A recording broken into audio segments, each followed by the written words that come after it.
Hey, crypto media friends, welcome to another overtime show here. We're talking about NFTs, and today specifically I want to talk about overlooked, overhyped in the past projects, because I think that's what's great about this space is if the project is legit and if the project is truly in it for for value and holder value, and the bleeding edge of technology, they're going to be pushing and have been pushing probably since when they came out, maybe 9 months up to a year ago now, guys. We're nearing March, and so this has been a bit of a stretch now for a year. When we were dabbling in hash masks and Bored Apes, and now we're looking at a whole slew of thousands and thousands of projects that have come out. A lot of them were rugs, a lot of them sucked, and a lot of them were just horrible, and a lot of them just got overwhelmed, honestly, with making $2, $3, sometimes $5 million, sometimes a lot more. Hi, Kevin. And in this space, I think we're looking and rushing to what's new and what's hot, and that's fun to a point, but I think you're going to get fatigue. And I think that, a lot of us, when we have these bear markets, sometimes it's really nice because you're kind of pulling back and you're just like, okay, yeah, this was just a bunch of rugs in a row and it sucked. And, losing money is not fun. And when you have that combined with what if the project is working, is functioning, might not be hot, might not be, and so these sort of market plays come into effect, and psychologically, it's just tough. And one of the great surprises for me was getting into older, more established projects, and it was something that I did, and I actually went through with this community to show with another one we'll cover again today. It was Wicked Craniums, and it was just like we went together and watched how to do a sort of I wouldn't call it a flip, but it was just like I got the project and we went through it together, and we got really lucky on the mint, and it just wasn't for me, and I explained the reasoning why, and we did well. Now when we came out of that mint, I was like, well, what have I missed? What have I always wanted, in a sense? And so Wicked Craniums was one of those. And when I went back into that community, I found something that was much more established and I think much more satisfying to be a part of, because they'd already found their groove and their vibe, and we're discovering, okay, this is what we are based upon the people that were there. And they started to push and find within themselves their drive, and whether it's a clothing company, much like Crypto Goons, which is on the screen now, is starting to find themselves like, oh gosh, okay, whatever was staking and like all these other things that are part of the PFP world, we're a clothing brand company, and so that's what Goons are doing, and they're doing it well. They're kicking butt because their artist is freaking fantastic, and so. Craniums, I think, has a good drive, so let's kind of talk about a few of them here. Oh, hey, let's talk about what happened with Vogu. Vogu's back, hello, and they've been fighting a 0.1 floor, just really trying to challenge, and I think what they're getting is a lot of, we'll kind of review it a bit later, a lot of collectors who are really helping this out. Now, they did a mint of a Decentraland wearable. And so you get one free one, which I thought this was really clever. So it's a really nice website. It's got a lot of great tactile function to it. And so if you're a holder, you will go to this and you'll get a free helm. And so basically it's just a helmet within Decentraland. So as you're running around Decentraland, you get your 3D wearable helmet. And what I thought was clever is like that pink one there is the free one. And there's a couple of other ones, hey, that you can purchase and the open sale. And so some of them are limited to 500, like the Kuwait, which always is a big fan favorite because it has the old record player on the back ear on Go. And so, you can get a couple of these and sort of try them on, which again, I think this is a really well-conceived website, and especially this does so well on many levels. As a creator and as makers and doers in this space, we have to look at this because this is a Polygon mint. Now, Polygon mint has been atrocious on OpenSea. Many are trying to do this on OpenSea. Apologize to Snoop Dogg, who was trying to do this on OpenSea and do it a bit low tech in a sense, but it's suffering from the deluge of just massive information and things that don't make sense altogether, as well as just sort of a timer on there that is essentially a 45-minute window of purchasing. And so we talked about this previous episode with the Snoop Dogg mint, and we walked through sort of the mint process with the Snoop Dogg mixtape, and it's just to convert your ETH into Matic to make an offer to purchase was up to 45 minutes. And so I had one that was about 10 minutes, and I'd say one that was like 3 hours. And so it averaged to about 45 minutes. But that 3-hour one was really frustrating because by that time, I then had to, I didn't have enough Matic to make the purchase because the price had gone up. So I had to get more Matic and wait another period. So that was really super frustrating. This, much cleaner. Bravo to the devs at Vogu and Traxy and the team. I think really they execute well when they get to it, and when they get to that point where I think they have a really good meticulous eye on the experience of the user and the holder. We all wish it would be faster and all these great things, but I will say when they do deliver, they're pushing something. They're trying to do a companion that's in motion, and in here a helm, but the website landing page is really well done. And it's an experience unto its own, so you can deepen the lore, you can deepen the world building that you have by giving away, quote unquote, giving away this mint, but also creating a minor marketplace for your Vogu branded wearable within Decentraland, as well as, can you see the hoodie, the Vogu hoodie there? They're also slowly launching the clothing line, which was part of the original sort of oeuvre of Vogu. They were like, yeah, we're going to do clothing and all these sort of things. And you're like, where is it? Where is it? Where is it? This is what's great about joining older, more established projects.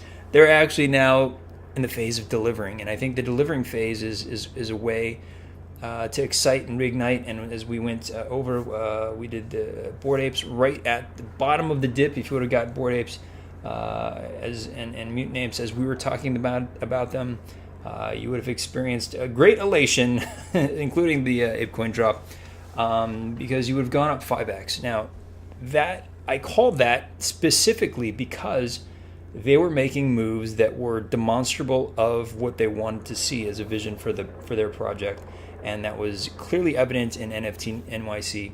And so when you have a delivery and display, and it lands, you're going to get traction, you're going to get notice. And so this space is very small. We're all about 600,000 of us in this space, honestly, in OpenSea's active wallets. And so, there's and a lot of those are just devs. Like some devs have like 20. So this isn't a huge community. Don't be a douche. This is still pretty small community relative to, what I think we think it is, and the way we treat it. And a lot of people are treating it very sort of transactionally, and that's it gets ugly because then it presses down on pricing, and it affects people negatively in this very challenging way, because a lot of people are putting significant resources towards these things. And so when you have a floor that's being pressed down, like Vogu, it's just so tough to see 0.1 when it was just like, let's go to the all-time here. So we're minting in July, right? Yeah, end of July. And you can just see, sort of average sale, 1.6. And so a lot of big sales of, some of the higher end ones in the project. And, sort of it crashing down when stuff just wasn't getting delivered. I think their companion drop was tough and challenging because it was in a time where just, ETH gas was super high, and so giving a companion at the time was kind of a drag because you were minting something and then it was hitting the marketplace and it wasn't even worth more than the gas, because I think there's, an expectation of an ability to flip, especially at that time, because it was following the lead of the Apes, where they dropped Bored Ape Kennel Club. And so when you see a project press down like this and look at the number of sales just really going down, it's tough to say like, hey, I'm a vote holder and be proud of it, because there's nothing to point to, and especially in this space, it's just a constant need to see something and always be growing and progressing. And but what you do have here is you have some bumps and spikes as the project sort of gets talked about, whether that's an influencer type spike or a delivery spike. So here we have a delivery spike, so that's going to be happening. And so as people collect their helm and run around Decentraland, differentiating themselves within Decentraland. And Decentraland, for me, is very hard to market to, because you're in Decentraland, and because it's so massive and so wide, you get put into kind of like Minecraft, right? Just like you're sort of your own sort of quasi server, and so you're on just this one server. It is not quasi; it's just a server. And so it's just like when you're on the one server, you only have so many people that are in there, and you don't really see a lot of people, honestly. When I'm in Decentraland, unless I'm going specifically to an event where I'm seeking out more people, because I'm just like, hey, what's going on here? Or there's meetings, and so, but as those develop, as concerts and runway shows develop, and I think Vogu has one of those planned as well, having something like this is going to be fun.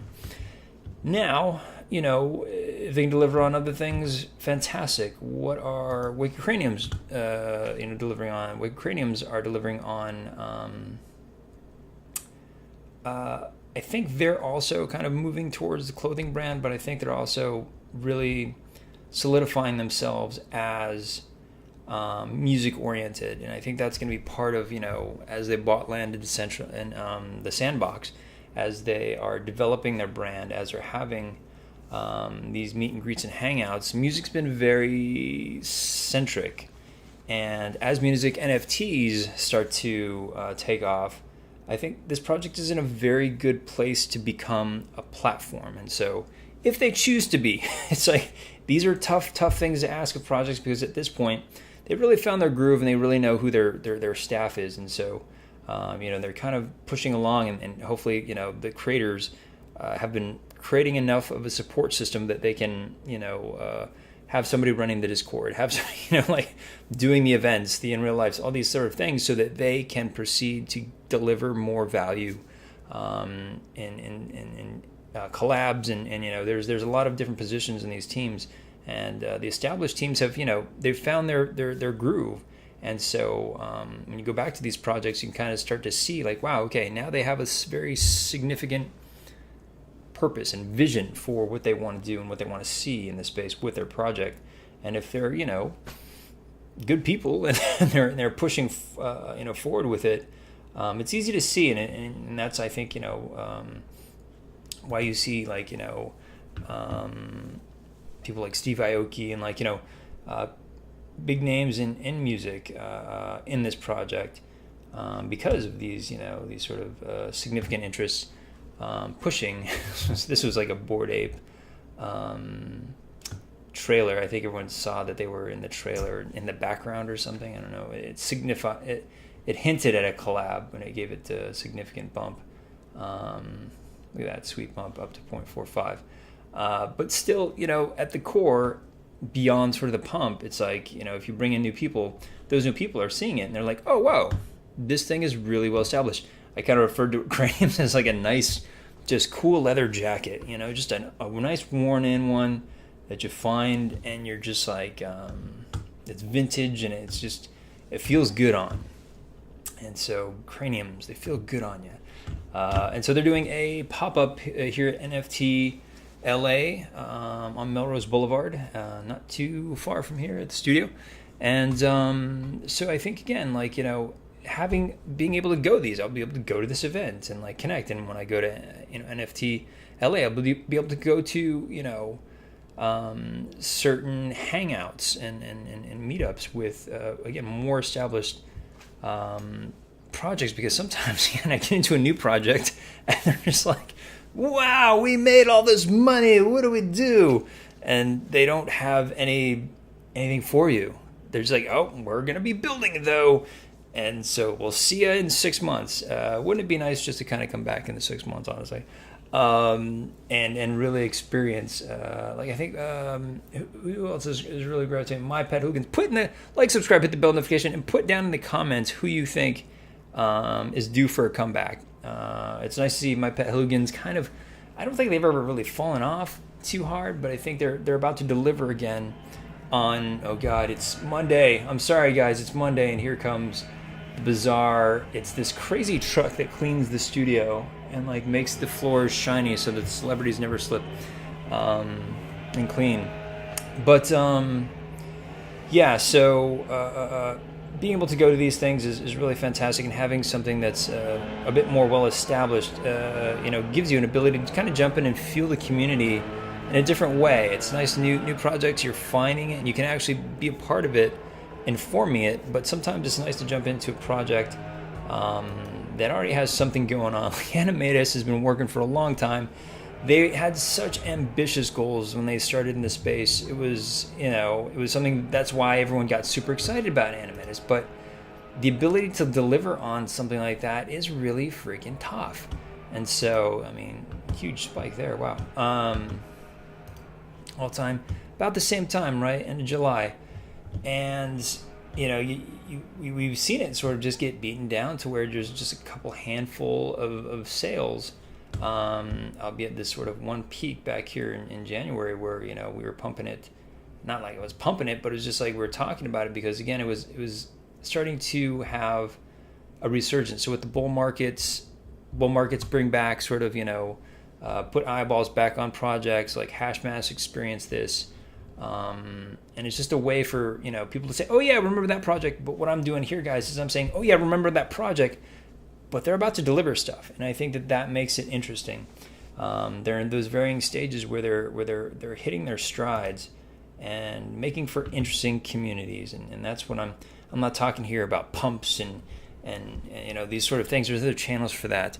I'm talking here about the craftsmanship and the freaking beauty of developing these communities, and what a great job they're doing under extraordinary pressure, including myself. I'm like harsh. I'm super harsh. I'm just like, these guys should be doing better. Why isn't it mooning? Well, they're building. It takes, I mean, they initially got a lot of money, $3-5 million, but then the price of ETH went down. And so, wow, now they only have maybe $2 million. And so they have to spread out those resources accordingly. Now they're going to do in real life events. What are they going to do with that money? They're going to dev, right? And so Animatus was like, yeah, we're going to do a game. We're going to do these great things. Fantastic. And the machinations of it were so good, and they still are. And the execution by the artist is really fantastic, but it takes time, and it's taking them months and months and months. And as you can see, it's, they're about to also, start delivering on their game. So, as these delivery cycles hit, there's going to be pumping more eyeballs back on these projects. And I think what they're going to find in the differentiation of, a new project is something that's well established to the point where you feel comfortable going into these communities. You feel like, oh, there's something here that's not just me and floor price talk and things that really make this space very exhausting. And so the joy and why I share these projects in is that, these are developed communities, and these have people who have been there this whole since July, and and still love the project and want to be involved. And so when looking at Vogu, Animatus, and Wicked Craniums, I think get a feel for where they're at and versus these new projects, and see if it's worth a hodl for you. Because I think what's great as we come into NFT convention season, guys, I'm going to see you guys out there, right? It's like, I feel like every other week now is like a convention, and we're going to see each other there. And I look forward to seeing you guys. Hit me on Twitter if you're going to be at one of them, because I might be as well. And we'll meet up and do high fives. And so check out older projects. and put down in the comments section below what you're looking at as who you think is going to make a comeback. Because again, there's so many great teams working very, very hard. And that 1%, I know we had a lot of rugs, a lot of bad stuff that give this entire, space a bad name. But there are really great teams working, and sometimes they're overlooked because we're all looking for the new thing. But when you jump back into an old one or a more established one, it feels nice, and it feels a bit more like what we envisioned for this space. They need our continued support to continue to do so. So I'll see you guys on the